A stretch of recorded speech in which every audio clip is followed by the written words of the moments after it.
Why smoke detectors? Why not smoke detectors? That's really the case. Why hasn't there been any innovation since the 70s in smoke detectors, as far as I can tell? They look basically the same, they do basically the same thing, and they annoy you the same as they did in the 70s when I was growing up.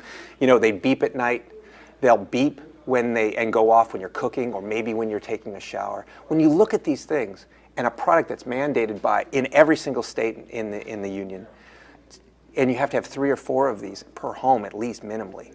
Why hasn't there been more innovation in this area? Why hasn't there been something that doesn't wake you up in the middle of the night when the battery is low? It just seemed totally obvious to us. Can you talk about your demographics or where the customers are you have now? Well, where we have now, so our customers today are in all 50 states. They're in Canada, every province. They're actually in 90 countries where we don't even sell. They're Nest Learning thermostat. So people either come to the US and take them somewhere into their home country, or they actually go on eBay and find some gray marketer who does that. So it reminds me a lot of like the iPod days and the iPhone days, the early days, when they weren't available in those countries. People came and sought out the technology and brought them to their home country. You brought up the comparison to the iPod. Is it really, I mean, it's just still a little bit unimaginable to me to compare such a device. Is it that exciting to you? Absolutely. Look, we're talking about revolutionizing yet another category that you interact with at some point in your life or is part of your life. And so for me, we are passionate. We are passionate about, crazy enough to be said, thermostats, and we're passionate about smoke and CO detectors. Why? That's what it takes to reinvent categories. You need to have the passion. This isn't just about business. This is about changing our lives and changing your lives to make it better. Are there other, again, without divulging your roadmap, when you look around your house, or are there other things that frustrate you that you think, I mean, where do you see this connected world going? Well, I don't think everything that could be connected should be connected. So, you know, we have to look at key needs inside the home and where key touch points are. A lot of people are creating new things, like, oh, we're going to put a tablet on a refrigerator. To me, that makes absolutely no sense. You have a great interface with you at all times in your phone or your tablet you take with you. Why put another one on a refrigerator that you have to maintain and software update? It doesn't make much sense to me. So I think that you're going to see other products get this connectivity for energy data, for convenience data. But it was not going to all have displays in your face. They're just like Nest Protect. There's not a display there.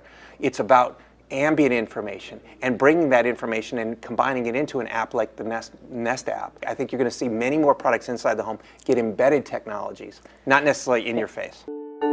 Heads up, there's smoke in the dining room. Here's a weird one. How did you pick the voice? We didn't just pick one voice. We picked 5 different voices. We picked American English, American Spanish, we picked French Canadian, we picked Canadian English, and we picked British English. Smoke alarm hushed. What was really important was to make sure we had a mother tongue version of the language. If there is an emergency, studies have shown that kids are more likely to wake up through a mother's voice instead of a horn sound of a smoke alarm. So what we want to do is bring that mother's voice and that local tonality to the product. Emergency, there's smoke. Are there things from Apple that you've carried over to Nest, or things like culturally, or ways you come up with ideas, or things that you've taken from iPod times that you can show me? Well, you know, Apple was an amazing experience, and many of the people here are from there. And the biggest lessons that we learned is about experience, right? It's all about creating experience, not just a product experience, but a sales experience. How do you learn about the brand experience, about how people communicate the experience they have to their friends and family.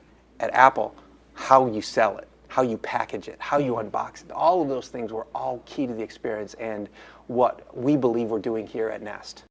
We want our customers not to just look at our products singularly, but we want them, if they buy multiple products, multiple categories of products, we want them to work even better together. And so in the case of the CO detector and the thermostat, what happens is the #1 cause of CO leaks in a home are due to faulty furnaces. Something is broken in the furnace and CO is leaking into the home.